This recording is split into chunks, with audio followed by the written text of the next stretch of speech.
Indian air force, Indian army and Indian navy.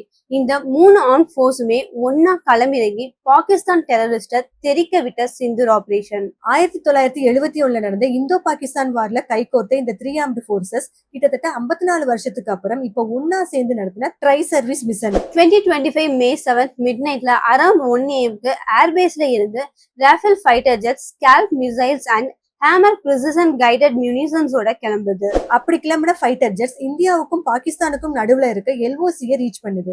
அதுக்கப்புறம் air force officers fighter ஜெட்ஸை டார்கெட்ஸை attack பண்றதுக்கான precise லொகேஷன்ல set பண்றாங்க.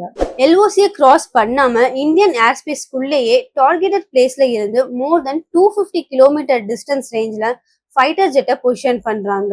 Fighter ஜெட்ஸ்ல இருக்கக்கூடிய inertial navigation system மூலமா target ஏரியால லான்ச் பண்ண வேண்டிய மிசைல்ஸோட பொசிஷனை ஃபர்ஸ்ட் செட் பண்ணாங்க. தென் இந்த மிசைல்ஸ் அதோட டார்கெட் சைட்டுக்கு போக வேண்டிய பாதையை ஆல்ரெடி அதுல ஃபீட் பண்ணி வச்சிருக்க டிஜிட்டல் மேப் கூட கம்பேர் பண்ணி எல்லாமே பெர்ஃபெக்டா இருக்கான்னு செக் பண்ணதுக்கு அப்புறம் ஏர்ஃபோர்ஸ் ஆபீசர்ஸ்க்கு அதுக்கான சிக்னலை கொடுக்கும்.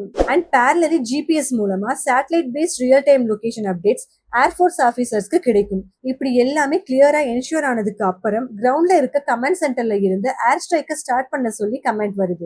இதுக்கப்புறம் தான் இந்தியன் ஏர்ஃபோர்ஸ் ஆபீசர்ஸ் சரியா மிட் நைட் 1:44க்கு ஜெட்ல இருந்து மிசைல்ஸை லான்ச் பண்றாங்க. அப்படி லான்ச் ஆன மிசைல்ஸ் டார்கெட்டை நெருங்குறப்ப அதுல ஃபீட் பண்ணிருக்க டார்கெட் சைட்டோட தெர்மல் இமேஜை வச்சு மிசைல் மறுபடியும் டார்கெட் பொசிஷனை என்ஷூர் பண்ணி அதுக்கான டேட்டாவை ஏர்ஃபோர்ஸ் ஆபீசர்ஸ்க்கு அனுப்புது.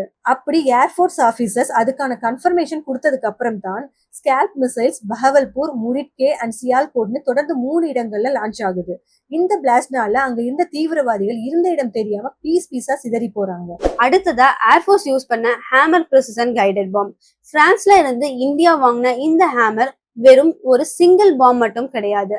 ஒரு ஹேமர் பாம் அப்படின்றது 125ல இருந்து 1000 kg வெயிட்ல இருக்க பல டம் பாம்ஸை இன்க்ளூட் பண்ணுது. இந்த பாம்ஸையும் GPS, infrared homing and laser guidance சிஸ்டம்ல தான் லான்ச் பண்ணிருக்காங்க. ஏர்கிராஃப்ட்ல இருந்து ரிலீஸ் ஆகிற பாம்ஸை ராக்கெட் பூஸ்டர்ஸ் ஃபயர் பண்ணி கரெக்டா டார்கெட் சைட்டுக்கு அனுப்பி வைக்கும். இந்த பாம் பிளாஸ்ட் மூலமா ஓவர் 70 டெரரிஸ்ட் இறந்திருக்காங்க அண்ட் 60+ டெரரிஸ்ட் இன்ஜூர் ஆயிருக்காங்க. டோட்டலி ஏர்ஃபோர்ஸ் 25 மினிட்ஸ்க்கு இந்த தாக்குதலை நடத்திருக்காங்க.